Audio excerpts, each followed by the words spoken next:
Hello students, I welcome you all on my YouTube channel. So today's topic is the theory of firm under perfect competition. This is the chapter number 4 of class 11th. इस topic को proceed करने से पहले I would like to tell you about the market. Market होता क्या है?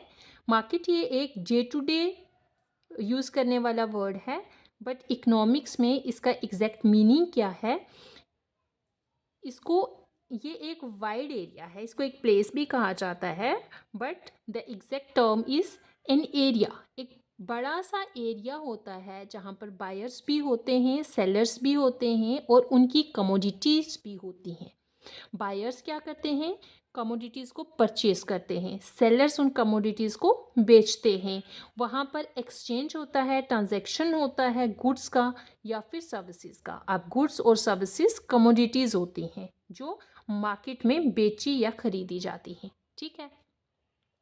अब अगर हम मार्केट के इम्पॉर्टेंट एलिमेंट्स की बात करें तो इनमें एरिया होता है. अगर एरिया नहीं है, कोई जगह नहीं है, तो वहाँ मार्केट एग्जिस्ट ही नहीं करेगी. उसके लिए एक एरिया होना ज़रूरी है, वहाँ पर सेलर्स होना ज़रूरी हैं. अगर वो सेलर्स अपनी कमोडिटी को सेल नहीं करेंगे तो बायर्स का तो काम ही नहीं होगा वहाँ पे. इसलिए वहाँ पर सेलर्स भी होते हैं, बायर्स भी होते हैं जो उस कमोडिटी को परचेज करते हैं, और कमोडिटी होती है जिसमें हम गुड्स और सर्विसेज को लेते हैं. वहाँ पर एक्सचेंज होता है गुड्स का भी और सर्विसेज का भी, और वहाँ पर कंपटीशन भी होता है. उन गुड्स में कंपटीशन भी होता है, प्राइस को लेके होता है, प्रोडक्ट का मटेरियल को लेके होता है, एडवर्टीजमेंट को लेकर होता है. तो ये कंपटीशन भी होता है, उस मार्केट में पाया जाता है कंपटीशन.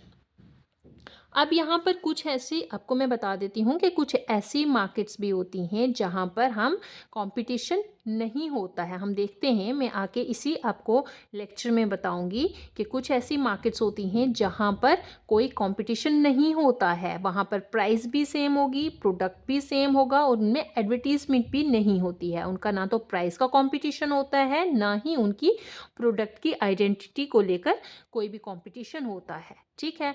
तो अब अगर हम बात करें टाइप्स ऑफ मार्केट की, तो मार्केट की भी दो टाइप्स होती हैं. मेन दो तरह की मार्केट होती हैं. एक होता है परफेक्ट कंपटीशन मार्केट होती है, एक होता है इम्परफेक्ट कंपटीशन मार्केट होती है. अब परफेक्ट कंपटीशन मार्केट में क्या होता है, जो कमोडिटीज़ हैं उनकी प्राइस फिक्स रहती है. उनकी प्राइस को हम चेंज नहीं कर सकते. अगर हम एक शॉप से ख़रीद रहे हैं तो भी वही प्राइस होगी, दूसरी शॉप से भी ख़रीद रहे हैं तो प्राइस सेम रहेगी. अब वहीं इम्परफेक्ट कंपटीशन मार्केट क्या है? इम्परफेक्ट कंपटीशन मार्केट में प्राइसेस चेंज होती रहती हैं. अगर हम किसी भी कमोडिटी का एक यूनिट परचेज करते हैं तो कुछ प्राइस होगी. अगर उसी कमोडिटी के 10 यूनिट्स परचेज करते हैं तो कंपैरेटिवली प्राइस थोड़ी कम हो जाएगी. अगर इससे भी ज़्यादा हम यूनिट्स को परचेज करेंगे तो प्राइस कंपैरेटिवली और कम हो जाएगी. तो ये किस टाइप की मार्केट में होता है? इम्परफेक्ट कंपटीशन मार्केट में होता है. अब इम्परफेक्ट कंपटीशन मार्केट कितनी तरह की होती हैं? ये 3 टाइप्स की होती हैं. इसमें मोनोपोली मार्केट होती है. मोनोपोली मार्केट वो मार्केट है जिसमें एक ही सेलर होता है और बायर्स बहुत सारे होते हैं. अब एक ही सेलर का मतलब कि कमोडिटी को सिर्फ एक ही सेलर परचेज सेल कर सकता है. ठीक है. उसकी सेल सिर्फ एक ही सेलर कर सकता है, लेकिन उसके बायर्स बहुत सारे होते हैं. इसकी एक अच्छी सी एग्जांपल रेलवेज़ है. हम देखते हैं कि रेलवेज़ हमारी पर्सनल प्रॉपर्टी नहीं होती है. हम में से किसी के पास भी रेलवे नहीं है, ट्रेन नहीं है. तो ये गवर्नमेंट के अंडर है और इसको सेल करने वाली सिर्फ ही गवर्नमेंट की आइडेंटिटी है और बायर्स इसके बहुत सारे हैं. तो ये मोनोपोली मार्केट हो गई. अब जब मोनोपोलिस्टिक कंपटीशन वाली मार्केट के बारे में बात करेंगे तो इसमें ये जो हमारी रियल वाली मार्केट है, जिसको हम डे टू डे जिसको फेस करते हैं, जहाँ पर जाते हैं, हम शॉपिंग करते हैं, ये कौन सी मार्केट होती है? मोनोपोलिस्टिक कंपटीशन मार्केट होती है. इसमें जो प्रोडक्ट्स होते हैं वो वेरिएशन होती है, उनमें उनकी प्राइस में भी वेरिएशन होती है, प्रोडक्ट्स भी बिल्कुल आइडेंटिकल नहीं होते हैं. इसमें बायर्स भी बहुत सारे होते हैं, इसमें सेलर्स भी बहुत सारे होते हैं. ठीक है. और ये एक्चुअल मार्केट है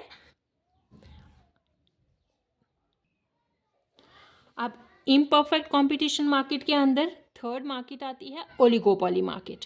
ओलिगोपोली मार्केट में क्या होता है, ये इसमें सेलर्स बहुत कम होते हैं, बायर्स बहुत बहुत ज़्यादा होते हैं, कुछ ही होते हैं सेलर्स, और लेकिन बड़ी फर्म्स होती हैं, जैसे कि व्हीकल्स वाली जो फर्म्स होती हैं वो ओलिगोपोली मार्केट में आती हैं, वैक्सीनेशन ओलिगोपोली में आती है, मेडिसिन्स ओलिगोपोली में आती हैं, क्योंकि इनमें जो है मेडिसिन्स वगैरह इनमें लाइसेंस की ज़रूरत होती है, हर एक बंदा जो है इस मार्केट में एंटर नहीं हो सकता है। अब जैसे व्हीकल्स की मैंने आपको एग्जांपल दी, तो व्हीकल्स भी कुछ ऐसी कंपनीज़ हैं जो व्हीकल्स के रिलेटेड हैं, बहुत ज़्यादा कंपनीज़ भी मार्केट में नहीं हैं, जैसे टाटा है, महिंद्रा है, कुछ ही कंपनीज़ हैं यहाँ पे, तो वो ओलिगोपोली मार्केट के अंदर आती हैं। अब इसमें 11th क्लास में इस चैप्टर के लास्ट में एक क्वेश्चन दिया हुआ है, what are characteristic features of perfectly competitive market. तो इसको मैं आपको बता देती हूँ कि इसमें आपने फीचर्स कौन कौन से लिखने हैं परफेक्टली कॉम्पिटिटिव मार्केट के अंदर। अब आपको ये सीधा सीधा अगर क्वेश्चन आता है तो उसको आपने ये पॉइंट्स लिखने हैं। आप देखें, perfectly competitive market has following features. इसमें लार्ज नंबर ऑफ बायर्स और सेलर्स होते हैं, बायर्स भी बहुत ज़्यादा होते हैं, इसमें सेलर्स भी बहुत ज़्यादा होते हैं, ठीक है। इसमें कोई रिस्ट्रिक्शंस नहीं है, कोई लाइसेंस की ज़रूरत नहीं है मार्केट के अंदर आने में, या फिर अगर मार्केट को एग्जिट कर रहे हो तो भी लाइसेंस को कैंसिल करवाने की ज़रूरत नहीं है। तो इसमें अपनी मर्ज़ी से एंट्री होती है मार्केट में और अपनी मर्ज़ी से ही एग्जिट भी होता है, तो इसलिए लार्ज नंबर ऑफ़ बायर्स भी होते हैं और लार्ज नंबर ऑफ़ सेलर्स भी होते हैं। अब इसमें प्रोडक्ट्स की बात अगर करें तो इसके प्रोडक्ट्स जो हैं वो होमोजीनियस प्रोडक्ट्स होते हैं इस मार्केट के अंदर। अब होमोजीनियस प्रोडक्ट कौन से होते हैं, जो बिल्कुल आइडेंटिकल प्रोडक्ट्स होते हैं, जिनमें किसी तरह की कोई भी वेरिएशन नहीं होती है। उसमें कलर अगर देखें तो सारे के सारे प्रोडक्ट का कलर सेम होगा, सबका साइज़ सेम होगा, सबके अंदर जो मटेरियल है वो सेम होगा, हर चीज़ इसमें आइडेंटिकल होगी। तो ये जो प्रोडक्ट्स होते हैं इस मार्केट के अंदर ये होमोजीनियस प्रोडक्ट्स होते हैं। स्टूडेंट्स, मैं आपको बता दूं कि ये जो मार्केट है परफेक्टली कॉम्पिटिटिव मार्केट जो होती है ये एक इमेजिनरी मार्केट है, ये एक्चुअली एग्जिस्ट नहीं करती है। ऐसी कोई भी मार्केट नहीं है जहाँ पर कोई भी वेरिएशन ना हो, जिसमें प्राइस सेम हो, इसमें प्रोडक्ट सेम हो, जिसमें कुछ भी वेरिएशन नहीं हो, पूरी की पूरी मार्केट सेम हो, ऐसी कोई भी मार्केट एग्जिस्ट नहीं करती है। तो अब थर्ड पॉइंट आपने लिखना है इसके अंदर कि एंट्री इस मार्केट में जो है फ्री होती है और एग्ज़िट भी फ्री होता है। ऐसा क्यों होता है, मैं बताती हूँ आपको कि अगर मार्केट में एबनॉर्मल प्रॉफिट चल रहा है, प्रॉफिट अगर जितना होना चाहिए उससे भी ज़्यादा हो रहा है, तो ये तो वैसे भी क्रेज़ रहता है लोगों को, जहाँ पर भी प्रॉफिट ज़्यादा होता है उसी मार्केट में जाने की कोशिश करते हैं। तो बहुत सारी फर्म्स जो होती हैं वो एंटर करेंगी इस मार्केट के अंदर। उनके एंटर करने से क्या होगा कि फर्म्स जो हैं वो ज़्यादा हो जाएंगी, प्रोडक्ट्स उनके पास ज़्यादा हो जाएंगे, उनके बायर्स कम होंगे, डिमांड कम होगी, और वहाँ पर जो सप्लाई है वो ज़्यादा होगी। तो उस वजह से वहाँ पर वो लोग प्रॉफिट ज़्यादा नहीं कमा पाएंगे, उनको प्राइस उस प्रोडक्ट की कम करनी पड़ेगी, तो उनका प्रॉफिट जो है वो एबनॉर्मल प्रॉफिट नहीं रहा। अब वो ज़्यादा फर्म के आने की वजह से उस बिजनेस में लॉस भी हो सकता है, एबनॉर्मल लॉस भी हो सकता है। जब एबनॉर्मल लॉस होगा तो क्या होगा कि वहाँ पर प्रोडक्ट की सप्लाई ज़्यादा होगी और वहाँ पर डिमांड उस प्रोडक्ट की कम होगी। अब अगर डिमांड कम है, सप्लाई ज़्यादा है, तो उन लोगों को क्या करना होगा, उनको तो प्रॉफिट ज़्यादा मिलेगा नहीं, लॉस में रहेंगे। लॉस की वजह से कुछ फर्म्स जो हैं उस इंडस्ट्री को छोड़ के चली जाएंगी। अब उस इंडस्ट्री को जब छोड़ के जब उनको लॉस होएगा, कोई भी बिजनेसमैन लॉस प्रेफर नहीं करेगा, तो वो उस इंडस्ट्री को छोड़ के चले जाएंगे। तो जो बाकी बच जाएंगे वो नॉर्मल प्रॉफिट वाले रह जाएंगे। मतलब कि इस मार्केट के अंदर ना ही एबनॉर्मल प्रॉफिट हो सकता है, ना ही एबनॉर्मल लॉस हो सकता है। अगर एबनॉर्मल प्रॉफिट हुआ तो और फर्म्स एंटर करेंगी इस इंडस्ट्री के अंदर, और अगर एबनॉर्मल लॉस हुआ तो जो फर्म्स हैं वो इस इंडस्ट्री को छोड़ के चली जाएंगी। तो अल्टीमेट हमारा कहने का मतलब ये है कि इस इंडस्ट्री के अंदर सिर्फ नॉर्मल प्रॉफिट ही रहता है। तो इसलिए इनका जो एग्ज़िट और एंट्री है, इनको किसी लाइसेंस की या किसी परमिशन की ज़रूरत नहीं होती है, इनकी फ्री होती है एंट्री भी और एग्जिट भी। अब अगर इन परफेक्ट कंपटीशन मार्केट की बात करें तो firm are price taker and market is price giver या फिर प्राइस मेकर। इसका मतलब क्या है? फर्म अपनी तरफ से उस इंडस्ट्री में प्राइस को नहीं बना सकती हैं, उसमें वही प्राइस चलेगी जो पूरी इंडस्ट्री ने डिसाइड की हुई है। फर्म्स जो होते हैं वो प्राइस टेकर होते हैं, ना कि प्राइस गिवर होते हैं। अब ऐसा क्यों है? क्योंकि अगर हम देखते हैं एक होमोजीनियस प्रोडक्ट वाली मार्केट है, उसमें सारे प्रोडक्ट सेम हैं, आइडेंटिकल हैं, हर चीज़ सेम है उसमें, तो एक शॉप वाला अगर हमें उस प्रोडक्ट को ज़्यादा कॉस्टली बेच रहा है तो हम क्यों उसकी शॉप से लेंगे, जबकि साथ वाला वही प्रोडक्ट, बिल्कुल आइडेंटिकल प्रोडक्ट एक नॉर्मल रेट में बेच रहा है, तो हम उससे वो प्रोडक्ट नहीं परचेज़ करेंगे, हम साथ वाले से परचेज़ करेंगे। वो क्यों ही प्राइस को बढ़ाएगा, क्या ही चीज़ को देख के प्राइस को बढ़ाएगा? उसके पास तो सारा कुछ सिमिलर है दूसरे प्रोडक्ट्स के रिलेटेड, तो इसलिए उसमें प्राइस को चेंज नहीं किया जा सकता है। फर्म अपने हिसाब से अपने प्रोडक्ट्स की प्राइस नहीं रख सकते हैं। अब फिक्स्ड प्राइस मार्केट है, आइडेंटिकल प्राइस है, जो एक शॉप में प्राइस होगी उस प्रोडक्ट की, वही सारी की सारी इंडस्ट्री में प्राइस होगी, आइडेंटिकल प्राइस होगी। ज़्यादा प्राइस नहीं कर सकते, कम प्राइस नहीं कर सकते, वही प्राइस ले सकते हैं जो कि पूरी इंडस्ट्री डिसाइड करेगी। नेक्स्ट है इंफॉर्मेशन इज़ परफेक्ट। यहाँ पर किसको इंफॉर्मेशन परफेक्ट होगी? यहाँ पर बायर्स को भी और सेलर्स को भी इस प्रोडक्ट के रिलेटेड अच्छी खासी इंफॉर्मेशन होगी। प्रोडक्ट के बारे में सेलर्स भी सब कुछ जानता होगा और बायर्स भी सब कुछ जानता होगा, इसलिए ना ही बायर्स ज़्यादा पैसों में खरीदेगा, ना ही सेलर कम पैसों में उसको बेचेगा। तो नो सेलिंग और ट्रांसपोर्ट कास्ट। अब सेलिंग कास्ट क्या होती है?